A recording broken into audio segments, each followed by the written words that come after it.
ભરૂચની દૂધધારા ડેરી ખાતે સહકારથી સમૃદ્ધિ અભિયાન અંતર્ગત એક મહત્વપૂર્ણ સેમિનારનું આયોજન કરવામાં આવ્યું હતું. આ સેમિનાર દરમિયાન અભિયાન અંતર્ગત અમલમાં રહેલી વિવિધ સહકારી યોજનાઓ, દૂધ ઉત્પાદકોને મળતી સુવિધાઓ તેમજ સરકાર દ્વારા આપવામાં આવતી સહાય અંગે વિગતવાર માહિતી આપવામાં આવી હતી. સેમિનાર સાથે જ દૂધધારા ડેરીની સ્થાપનાના 66 વર્ષ પૂર્ણ થતા ઉજવણી પણ કરવામાં આવી હતી. આ અવસરે કેક કટિંગ સહિતની ઉજવણીનો કાર્યક્રમ યોજાયો હતો.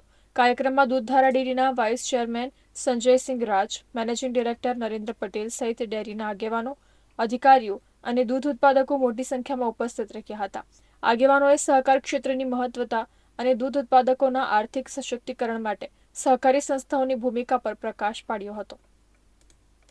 દરેક મંડળીઓને બેંકની સાથે જોડાઈને માઇક્રો એટીએમની સુવિધાઓ ઉપલબ્ધ કરવાની છે. સારું કામ થાય છે.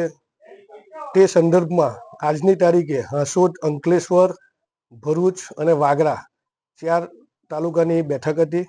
બેઠકની અંદર ખૂબ સારો એકબીજાને માર્ગદર્શન આપ્યું. અમારા એમડી સાહેબે, બેંકના કર્મચારીઓએ, અમારી સંસ્થાના ડિરેક્ટરશ્રીઓએ તમામે માહિતી પૂરી પાડી. સહકારથી સમૃદ્ધિનો પ્રોજેક્ટ 100% સફળ કરી શકાય.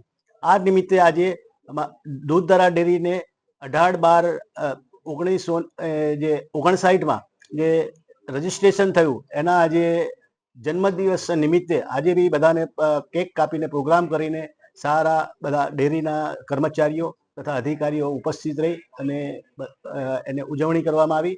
બધાને આનંદથી બધાને સમજાવ્યું અને આ પ્રોગ્રામ 100% સમૃદ્ધ થાય, સક્ષમ થાય એ રીતે બધાને આપણે પ્રોગ્રામ સફળ કર્યો છે.